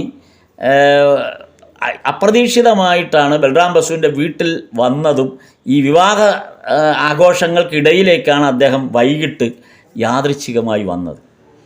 അപ്പോഴേക്കും ബൽറാം ബസുവിന് വലിയ ആശ്വാസമായി. അദ്ദേഹത്തെ സ്വീകരിച്ച് അകത്ത് കൊണ്ടുവന്ന് ഇരുത്തിയിട്ട് പറഞ്ഞു, എന്നെ ഒന്ന് അനുഗ്രഹിക്കണം. എങ്ങനെ അനുഗ്രഹിക്കണം? ഒരു ചെറിയ കഷ്ണം മധുരം എൻ്റെ കയ്യിൽ നിന്ന് വാങ്ങിച്ച് കഴിക്കണം. കാര്യം ആ വിവാഹ വീട്ടിൽ നിന്ന് സന്യാസിമാരൊന്നും വാങ്ങി കഴിക്കില്ല. അതാണ് അതിൻ്റെ ഒരു കാര്യം. അപ്പോൾ ബൽറാം ബസു പറഞ്ഞു, ഒരു ചെറിയ കഷ്ണം മധുരം എൻ്റെ കയ്യിൽ നിന്ന് വാങ്ങിക്കഴിക്കണം. കാരണം ഈ ദുർവ്യയം കാണിച്ച് ഈ നടത്തിയ ആഘോഷവും ചെലവും എല്ലാം എനിക്ക് ഒരാശ്വാസം കിട്ടണമെങ്കിൽ അങ്ങക്കൊരു നുള്ളു മധുരം തന്നതിലൂടെ എനിക്ക് ഈ ചെലവ് നടത്തിയതിനെല്ലാം പരിഹരിച്ചു എന്നുള്ള ബോധം എന്നിലുണ്ടാവും. അതുകൊണ്ട് അങ്ങനെ എന്നെ ഒരു മനസ്സമാധാനത്തിന് വേണ്ടിയെങ്കിലും ഈ വീട്ടിൽ നിന്ന് ഈ കല്യാണത്തിൻ്റെ ഒരു പങ്കായ ഒരല്പം മധുരം കഴിക്കണം എന്ന് യോഗാൻ സ്വാമിയോട് പറഞ്ഞു. യോഗാൻ സ്വാമി കാര്യം മനസ്സിലായി. അദ്ദേഹം വളരെ സന്തോഷത്തോടു കൂടി ആ മധുരം, ഒരു അല്പം മധുരം ബൽറാം ബസുവിൻ്റെ കയ്യിൽ നിന്ന് വാങ്ങിച്ച് കഴിച്ചു. ഇതാണ് നോക്കൂ, എത്ര ആ ജീവിതം എത്ര അത്ര സാർത്ഥകമാക്കുകയാണ് ബൽറാം ബസു തൻ്റെ ജീവിതത്തെ മൊത്തത്തിൽ എങ്ങനെയാണത് കൊണ്ടുപോകുന്നതെന്നുള്ളതിൻ്റെ ഒരു ഒരുപാട് നല്ല ചിത്രങ്ങൾ. സ്വാമി വിവേകാനന്ദൻ അദ്ദേഹത്തിൻ്റെ ഏറ്റവും പ്രിയപ്പെട്ട സുഹൃത്താണ് ബൽറാം ബസു. കാരണം ഇവർ ചെറുപ്പകാലത്ത് ഒരുമിച്ച് ഭഗവാനെ കാണാൻ ദക്ഷിണേശ്വരത്ത് വന്നുകൊണ്ടിരുന്നവരാണ്, ആ ഗ്രൂപ്പാണ്. അപ്പോൾ സ്വാമിജി പറയും ബൽറാം ബസുവിനെ കുറിച്ച് സ്വാമിജി പറയുന്നത്, ബൽറാം ബസുവിൻ്റെ ആ വീട്ടിൽ സന്ദർശിക്കുകയൊക്കെ ചെയ്യുന്ന കാര്യത്തെക്കുറിച്ച് സ്വാമിജി പിന്നീട് സൂചിപ്പിച്ചതാണ്. അപ്പോൾ സ്വാമിജി പറഞ്ഞത്, നിങ്ങൾ ഞങ്ങളെ പുറത്താക്കിയാലും ഞങ്ങൾ പിൻവാതിലൂടെ അകത്ത് കയറും എന്നാണ് പറഞ്ഞത്. അതാണ്, നിങ്ങൾ ഞങ്ങളെ പുറത്താക്കിയാലും രക്ഷയില്ല, പിൻവാതിലൂടെ ഞങ്ങൾ അകത്ത് കയറും എന്നാണ്. ഇത് പറഞ്ഞപ്പോൾ ഞാൻ പെട്ടെന്ന് ഓർത്തത്, മാതാ അമൃതാനന്ദമയി ദേവിയുടെ അടുത്തേക്ക് അമൃതസ്വരൂപാനന്ദ സ്വാമി, അന്ന് അവർ ബാലു എന്നുള്ള പേരിൽ ചെറുപ്പക്കാരായി നടക്കുന്ന ആൾക്കാരായിരുന്നു. അപ്പോൾ അമൃതസ്വരൂപാനന്ദ സ്വാമി തന്നെ പറഞ്ഞ സംഭവമാണിത്. അപ്പം അന്ന് ബാലു എന്നാണ് പേര്. അവിടെ ബിഷപ്പ് മൂർ കോളേജിലങ്ങാണ്ട് പഠിക്കുന്ന കാലത്ത്. അപ്പം അന്ന് വള്ളിക്കാവിലേക്ക് ഇവരൊക്കെ ചെല്ലും, ഈ ചെറുപ്പക്കാരവിടെ ചെല്ലുമായിരുന്നു. അപ്പോൾ ചെല്ലുമ്പോൾ അന്നൊരു കുരിയാല പോലൊരു ചെറിയ ഇതിലാണ് അമ്മ അവിടെ ഇരിക്കുന്നത്, അമ്മ അവിടെ ഭജനയൊക്കെ നടക്കുന്നത്. അപ്പം ഇവരവിടെ ചെല്ലുന്നത്, ഈ ചെറുപ്പക്കാരായ ആൾക്കാരവിടെ ചെല്ലുന്നത് അമ്മയുടെ അച്ഛനോ അമ്മയ്ക്കോ ബന്ധുക്കൾക്കോ ഒട്ടും ഇഷ്ടമല്ല. അതുകൊണ്ട് ഇവർ അച്ഛനും അമ്മയൊക്കെ ഈ വരുന്ന ചെറുപ്പക്കാരെ മുഴുവൻ ആട്ടി ഓടിക്കും അവിടുന്ന്. അപ്പോൾ ബാലു അമൃത സ്വരൂപാനന്ദ സ്വാമി പറഞ്ഞത്, ഇവരെന്ത് ചെയ്യും, അച്ഛനും അമ്മയും അവിടുന്ന് അടിച്ച് ഓടിക്കുമ്പോൾ ഇവർ വേറെ വഴി കൂടെ വന്ന് പിറകെ കൂടെ വീണ്ടും അകത്ത് കയറും. ആ പറമ്പിൻ്റെ പിറകെ കൂടെ കയറി വന്ന് അന്ന് അവിടെ നിവേദിക്കുന്ന പയറ് കഴിക്കുക എന്നുള്ളതാണ് ഇവരുടെ ആഗ്രഹം. അമ്മയുടെ കയ്യിൽ നിന്ന് വാങ്ങിച്ച് ആ പയറ് കഴിക്കുക. അപ്പോൾ അടിച്ച് ഓടിച്ചാലും പിറകെ കൂടെ അവർ ഓടി വന്ന് ഈ അമ്മയുടെ അടുത്ത് വന്ന് ഈ പയറ് വാങ്ങിച്ച് കഴിക്കും.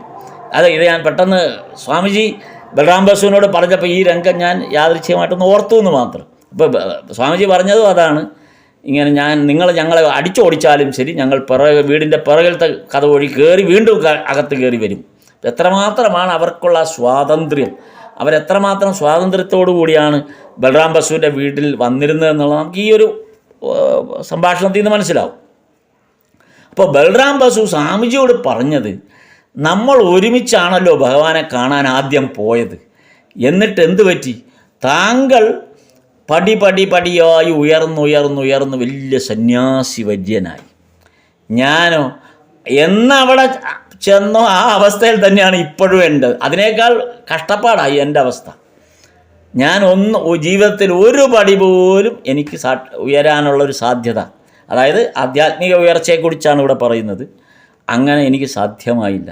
എത്ര സങ്കടകരമാണ്, ഞാനും ഭഗവാന്റെ അടുത്ത് പോയിട്ട് എനിക്കതിന് സാധ്യമായില്ലല്ലോ എന്ന് ബൽറാം ബസു വളരെ സങ്കടത്തോടു കൂടി സ്വാമിജിയോട് പറയും. അപ്പോൾ സ്വാമിജി അതിന് പറഞ്ഞ മറുപടി, നോക്കൂ ബൽറാം, നിങ്ങളുടെ കുടുംബത്തിലെ 3 തലമുറയാണ് ഭഗവാനെ സേവിച്ചത്. 3 തലമുറ. അതിൻ്റെ ഗുണം അല്ലെങ്കിൽ അതിൻ്റെ ഫലം നിങ്ങൾക്ക് കിട്ടാതെ വരുമോ എന്ന് ചോദിച്ചു. എത്ര കൃത്യമായ സ്വാമിജിയുടെ ആ വാക്കുകൾ. ഭഗവാനെ സേവിച്ചാൽ അതിൻ്റെ ഫലം കിട്ടാതെ വരും എന്നാണ് ചോദിച്ചത്.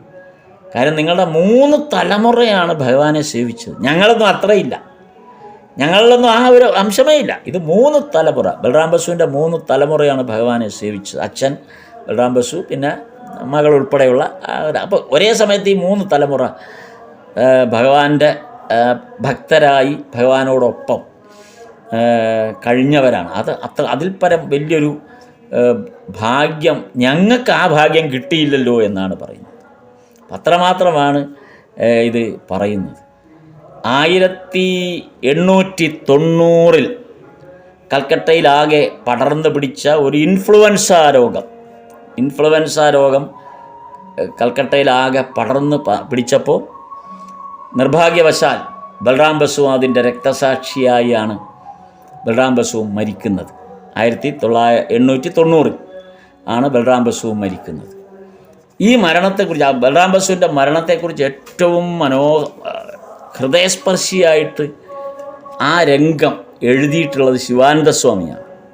ശിവാനന്ദ സ്വാമി എഴുതിയത്, അന്ന് ബലറാം ബസു അസുഖം മൂർച്ഛിച്ച് ഇൻഫ്ലുവൻസ രോഗം വന്ന അസുഖം മൂർച്ഛിച്ച് മുറിയിൽ കിടക്കുമ്പോൾ വീട്ടുകാരെ എല്ലാം പുറത്താക്കി. അവരെ ആരെ അടുപ്പിക്കുന്നില്ല, മുറിയിലേക്ക് ആരെ അടുപ്പിച്ചിരുന്നില്ല. അതേസമയം ശിവാൻ സ്വാമി, വിവേകാൻ സ്വാമി അല്ലെങ്കിൽ മറ്റ് പ്രേമാൻ സ്വാമി അങ്ങനെയുള്ള എല്ലാവരെയും സന്യസ്ത ശിഷ്യന്മാരായ എല്ലാവരും ബലറാം ബസുവിൻ്റെ കിടക്കക്കരികിൽ ചുറ്റുമുണ്ടായിരുന്നു. ഈ സന്യസ്ത ശിഷ്യന്മാരെല്ലാം കൂടെ നിന്നു.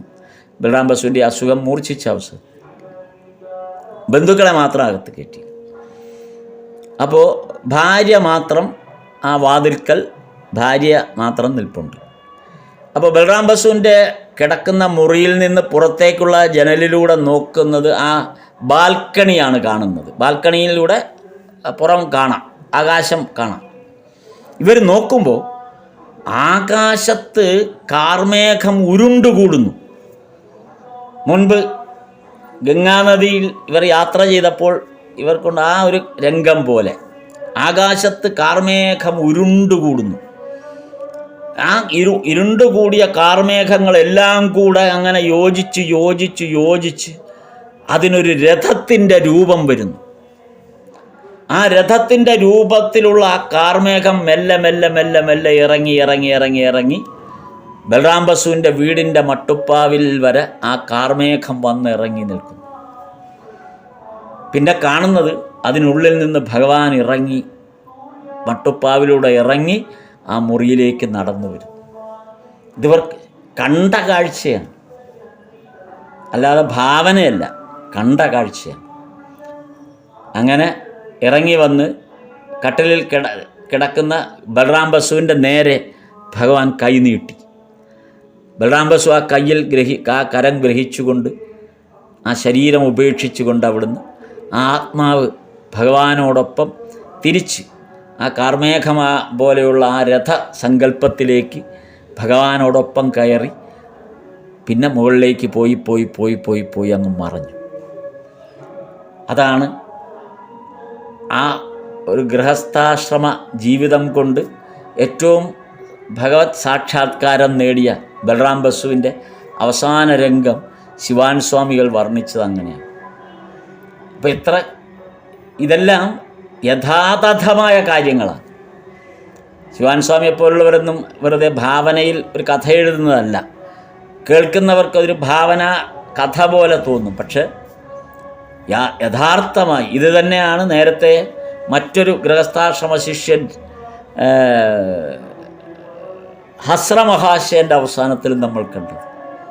ഹസ്രമഹാശയൻ്റെ അവസാനത്തിൽ നോക്കും, ജീവിതകാലം മുഴുവൻ ബലറാം ബസുവിനെ പോലല്ല ഹസ്രമഹാശയൻ. ജീവിതകാലം മുഴുവൻ ഭഗവാനെ ഇട്ട് വിഷമിപ്പിച്ച ആളാണ്.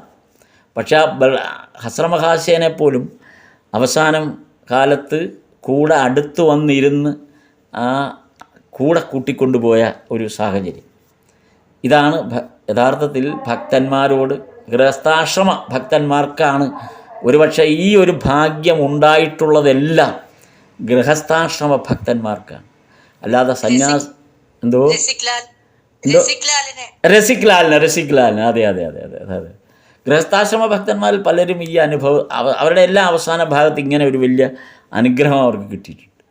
അതാണ് ആ ഭഗവാന്റെ ഏറ്റവും വലിയ കൃപ എന്ന് പറയും. ഭഗവാന്റെ കൃപയുടെ വലിയ ഒരുപാട് ചിത്രങ്ങൾ നമ്മളെ ബോധ്യപ്പെടുത്തുന്നത് ഇങ്ങനെ. ഇന്നും ഇപ്പോഴും എല്ലാം അത് സാധ്യമാണ്. ഭഗവാനിൽ അർപ്പിച്ചുകൊണ്ടുള്ള ഈ ഗൃഹസ്ഥാശ്രമ ജീവിതത്തിൽ ഇവരെല്ലാം കാണിച്ച വഴിയിലൂടെ നമ്മൾ ഭഗവാനിൽ അർപ്പിച്ചുകൊണ്ടുള്ള നമ്മുടെ ജീവിതം മുന്നോട്ട് പോകുകയാണെങ്കിൽ നമ്മുടെ ഓരോ ചെറിയ കാര്യം വരെ ഭഗവാൻ വന്ന് നിവർത്തിച്ച് തരുന്നത് നമുക്ക് അനുഭവം ഉണ്ടാകും. ഞാനത് വിവരിക്കുന്നില്ല, പ്രത്യേകിച്ച് അത് അതിശയോക്തിയായിപ്പോവും. അതുകൊണ്ടാണ് ഇല്ല, നമ്മൾ ഭഗവാനോട് പറഞ്ഞാൽ മതി, എനിക്ക് ഇന്ന ഒരു ഇതിൽ എന്ന് പറഞ്ഞാൽ നമ്മൾ ഭഗവാനോട് പ്രാർത്ഥിക്കുമ്പോൾ അടുത്ത നിമിഷം അത് ഭഗവാൻ നേരിട്ട് വന്ന് നിവർത്തിച്ച് തരുന്നു എന്നുള്ളതിന് യാതൊരു സംശയവും വേണ്ട. അത് ഇന്നും എപ്പോഴും. അതാണ് ഗൃഹസ്ഥാശ്രമ ജീവിതത്തിൽ നമുക്ക് കിട്ടുന്ന ഏറ്റവും വലിയ ഭാഗ്യം.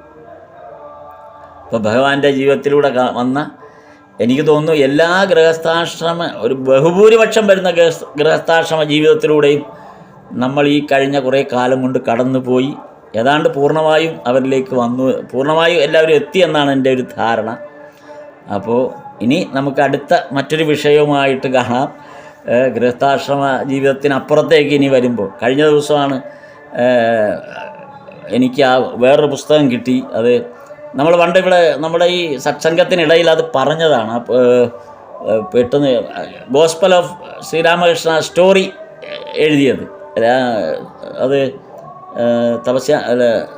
അത് പെട്ടെന്ന് ഞാൻ വിട്ടുപോയി. ആ പുസ്തകം യാദൃശ്ചികമായിട്ട് എനിക്ക് കിട്ടിയതാണ്. അപ്പോൾ വചനാമൃതത്തിൻ്റെ പിന്നാമ്പുറത്തെ കഥകളാണ് അതിനകത്ത് വരുന്നത്. അപ്പോൾ ആ തരത്തിൽ ഒരുപാട് ഭഗവാൻ അടുത്ത ഓരോ പുസ്തകം ഇങ്ങനെ നമ്മുടെ മുമ്പിലേക്ക് നീക്കി വെക്കും, നമ്മൾ കാണാത്തതാണ്. അപ്പോൾ കഴിഞ്ഞ ദിവസം ഈ നമ്മുടെ നവരാത്രി ആഘോഷത്തിൻ്റെ എന്നെ തുടക്കമുള്ള ആ ഭാഗത്ത് ആശ്രമത്തിൽ ചെന്നപ്പോഴാണ് നിർവണാനന്ദ സ്വാമി ഈ പുസ്തകം എടുത്ത് ഇങ്ങനെ കയ്യിലോട്ട് തരുന്നത്. അപ്പം പെട്ടെന്നാണ് അത്ഭുതം തോന്നി എനിക്ക്. കാര്യം ഭഗവാൻ അടുത്തൊരു പുസ്തകം നമ്മുടെ മുമ്പിലോട്ട് വെച്ച് വരികയാണ്. ഇനി ഇത് വായിക്കും, കുറച്ച് ഇതിനകത്ത് കുറേ കാര്യങ്ങളുണ്ട് എന്ന് നമ്മെ ബോധ്യപ്പെടുത്തുക. സാറേ, അത് ശരിക്കുള്ള സംഭവം ഇത് ഉണ്ടാവുന്നതാണ്. എനിക്ക് എന്നെ ഹരിപ്പാടൊക്കെ എപ്പോഴും ഇങ്ങനെ പ്രഭാഷണം പറയാൻ പറഞ്ഞ സ്വാമി, എനിക്ക് പ്രഭാഷണം ഒന്നും അറിഞ്ഞൂടായിരുന്നു. സ്വാമിജിയാണ് അവിടെ പറയാൻ വിളിച്ചതൊക്കെ. ഈ ബാംഗ്ലൂരിലാണ് ഞാൻ പോകുന്നത്. അവിടെ ഞാൻ ഈ ഒരു സ്റ്റേഷനിൽ ചെന്ന് കഴിഞ്ഞിരിക്കുന്നത് അപ്പോഴാണ് അവിടുത്തെ നമ്മുടെ ഒരു ബുക്ക് സ്റ്റാൾ അവിടെ ഉണ്ട്. അത് കണ്ടു നോക്കുമ്പോ എന്ത് നമുക്ക് പറയാനുണ്ടോ അതിനെ സംബന്ധിക്കുന്ന ബുക്ക് എനിക്ക് 3 പ്രാവശ്യം എനിക്ക് അനുഭവം ഉണ്ടായി റെഫർ ചെയ്യാൻ. എനിക്കങ്ങ് ആക്ഷേപത്തിന്റെ ഒക്കെ പറയുമ്പോ ഭയങ്കരമായിട്ട് അതിശയം തോന്നുന്നു. അത് തന്നെ കയ്യിൽ കിട്ടും, കൊണ്ടുതരുന്ന പോലെയാണ്, കൊണ്ടുതരുന്ന പോലെ തരും ഭഗവാൻ, കൊണ്ടുതരികയാണ്. ഇത് വായിക്ക്, അല്ലെങ്കിൽ ഇതാണ് നീ വായിക്കേണ്ടതെന്നുള്ള രീതിയിൽ നമ്മുടെ അടുത്ത് വരികയാണ്. ഇഷ്ടം പോലെ പുസ്തകങ്ങൾ അങ്ങനെ വരുന്നുണ്ട്. അതെ അതെ, തീർച്ചയായിട്ടും അതെ. അപ്പോൾ അത് ഗോലവാൻ സ്വാമി വേറൊരു ജോലിയും കൂടെ ഏൽപ്പിച്ചു. എല്ലാ 3-ാം ഞായറാഴ്ചയും കായംകുളം ആശ്രമത്തിൽ സത്സംഗത്തിൽ ഇതേപോലെ നമുക്ക് ഈ കഥകളെല്ലാം അവിടെയും കൂടെ പറയണം, ഇതേപോലുള്ള കഥകൾ പറയണമെന്ന് ഗോലവാൻ സ്വാമി പറഞ്ഞു. എന്നിട്ട് ഗോലവാൻ സ്വാമി പറഞ്ഞ് അവിടെ വരെ പോയി വരാനുള്ള ചിലവ് എത്രയാണെങ്കിലും ഞാനത് തന്നോളാം. ഞാൻ പറഞ്ഞു, സ്വാമി അങ്ങനെ എന്താ പറയുന്നത്? അതല്ലല്ല, അത് അങ്ങനെ തന്നെയാണ്, ഞാൻ ആ ചിലവ് വഹിക്കാൻ ഉത്തരവാദിത്തപ്പെട്ട എനിക്ക് ആ ചിലവ് വഹിക്കണം എന്ന് പറയുന്നുണ്ട് ഗോലവാൻ സ്വാമി. ഇന്നത് വിളിച്ച് പറഞ്ഞേ ഉള്ളൂ. അപ്പോൾ തൽപുരുഷാൻ സ്വാമിയെ വിളിച്ച് പറഞ്ഞു. അപ്പോൾ അടുത്ത മാസം മുതൽ 3-ാം ഞായറാഴ്ച അവിടെ സത്സംഗം കുറേ കൂടെ വിപുലമാക്കാനുള്ളൊരു ശ്രമം എന്നുള്ളതാണ്. ഇപ്പോൾ അവിടെ തൽപുരുഷാൻ സ്വാമി പറഞ്ഞത് കായംകുളം ആശ്രമത്തിൽ 3-ാം ഞായറാഴ്ചയുള്ള സത്സംഗം വരെ വളരെ കുറച്ച് ആളുകൾ, 4 പേരൊക്കെയാണ് പങ്കെടുക്കുന്നത് എന്ന് പറഞ്ഞു. അതേസമയം നമ്മളിപ്പോൾ വള്ളിക്കോട് ആശ്രമത്തിൽ വന്ന അത് തുടങ്ങിയതിന് ശേഷം ഇപ്പോൾ ഏതാണ്ട് ഒരു 50 പേരോളം കൃത്യമായി പങ്കെടുക്കുന്നുണ്ട്. കുട്ടികൾ വേറെ, ഇത് കൂടാതെ കുട്ടികളും വേറെ പങ്കെടുക്കുന്നുണ്ട്, കുട്ടികളുടെ ക്ലാസ്സുകൾ നടക്കുന്നുണ്ട്. അപ്പോൾ നല്ല ഒരു സത്സംഗത്തിൻ്റെ ഉയർച്ച അവിടെ ഉണ്ടായി. അപ്പോൾ കായംകുളം ആശ്രമത്തിൽ അങ്ങനെ ഒരു തൽപുരുഷാൻ സ്വാമിയും വള്ളിക്കോട് വരാറുണ്ട്. ഞങ്ങൾ ഒരുമിച്ചാണ് വള്ളിക്കോട്ട് പോകാറ്. തൽപുരുഷാൻ സ്വാമിയും ഞാനും കൂടെ ഒരുമിച്ചാണ് പോകാറ്. തിരിച്ചു വരുന്നത് ഞങ്ങൾ ഒരുമിച്ചാണ്. അപ്പോഴും തൽപുരുഷാൻ സ്വാമി വിഷമം പറഞ്ഞു. കാര്യം അവിടെ 4 പേരിൽ കൂടുതലൊന്നും വരുന്നില്ല. അപ്പോൾ ആരെങ്കിലും ഇത്രയും കായംകുളം ആശ്രമമാണെങ്കിൽ വളരെ വിപുലമായി നിർമ്മിച്ചിട്ടുള്ള ഒരുപാട് സൗകര്യങ്ങളുള്ള വലിയ ആശ്രമമാണ്. പക്ഷേ ആളുകൾ വരുന്നതിന് ഇത്തിരി കുറവ് വന്നു എന്നൊക്കെ ഒന്ന് പറഞ്ഞു. എന്തായാലും അപ്പോഴേക്കാണ് ഗോലവാൻ സ്വാമി ഈ കാര്യം പറയുന്നത് ഇങ്ങനെയുള്ള. അപ്പോൾ ഇപ്പോൾ ഈ 3-ാം ഞായറാഴ്ച എന്ന് പറഞ്ഞാൽ ഇപ്പോൾ ഈ അടുത്ത ദിവസമാണ്. അപ്പോൾ അത് നവരാത്രി പൂജയെടുപ്പിൻ്റെ ആഘോഷമായിട്ട് മാറും. അത് കൂടാതെ അടുത്ത മാസം 3-ാം ഞായറാഴ്ച മുതൽ സത്സംഗം വിപുലമായ രീതിയിൽ നടത്താം എന്നുള്ള ഒരു രീതിയിൽ തൽപുരുഷാൻ സ്വാമി പറഞ്ഞിട്ടുണ്ട്. അതിന് വേണ്ട എല്ലാ ഒരുക്കങ്ങളും നടത്തുന്നുണ്ട്. അപ്പോൾ ഏതായാലും നമ്മൾ മാവേലിക്കര തൽപുരുഷാൻ സ്വാമി ആ കാര്യം സൂചിപ്പിച്ചു. അത് ഞാനിവിടെ പറഞ്ഞെന്നുള്ളൂ. പ്രസാദ് ചേട്ടനൊക്കെ അതെ അതെ അതെ അതെ അതെ അതെ. അപ്പോൾ അത് മാവേലിക്കരെ അടുത്തുള്ളവരും അതിൽ പങ്കെടുക്കാൻ ഉള്ള ഒരു എല്ലാവരും കൂടെ ഒരുമിച്ച് നമുക്കത് ചെയ്യാമെന്നുള്ള ഒരു ആഗ്രഹം തൽപുരുഷാൻ സ്വാമിയും പ്രകടിപ്പിച്ചു. മാവേലിക്കരയിലും ഇപ്പം കായംകുളത്തെ സ്വാമി തന്നെയാണ് ഇപ്പോൾ മാവേലിക്കരയിലും വന്നിട്ടുള്ളത്. അപ്പോൾ അത് കുറെ കൂടെ വിപുലമായിട്ട് ആ സ്വാമിയും കൂടെ ഉള്ളതുകൊണ്ട് അവിടെ എല്ലാവരും കൂടെ പങ്കെടുക്കുമ്പോൾ അടുത്തുള്ള എല്ലാവരും കൂടെ കൂടുകയാണെങ്കിൽ അങ്ങനെ ഇന്നുള്ള ആ ശുഷ്കമായ ആ സദസ്സിനെ കുറെ കൂടെ വിപുലമായൊരു സദസ്സാക്കി കായംകുളത്ത് അടുത്ത മാസം മുതൽ 3-ാം ഞായറാഴ്ച ഒരു വലിയ സത്സംഗമാക്കി മാറ്റാനുള്ള എല്ലാ ശ്രമങ്ങളും നമ്മളെല്ലാവരും കൂടെ, നമ്മൾ ഗൃഹസ്ഥാശ്രമ ശിഷ്യന്മാരും ഭക്തന്മാരും തന്നെയാണ് അത് ചെയ്യേണ്ടത്. അതിന് നമുക്കെല്ലാവർക്കും സാധ്യമാകട്ടെ എന്ന് പ്രാർത്ഥിച്ചുകൊണ്ട് സ്ഥാപകായ ച ധർമ്മസ്യ സർവധർമ്മസ്വരൂപിണേ അവതാരവരിഷ്ഠായ രാമകൃഷ്ണായ തേ നമഃ. നമസ്തേ സർ. ജയ് ശ്രീ. നമസ്തേ സർ. നമസ്തേ. നമസ്തേ. ശരി, ആളുകളൊക്കെ ഇറങ്ങി തുടങ്ങി. നാമം ജപിക്കാം. നാമം ജപിക്കാം. ഓം ശ്രീ ശാരദാദേവി നമഃ.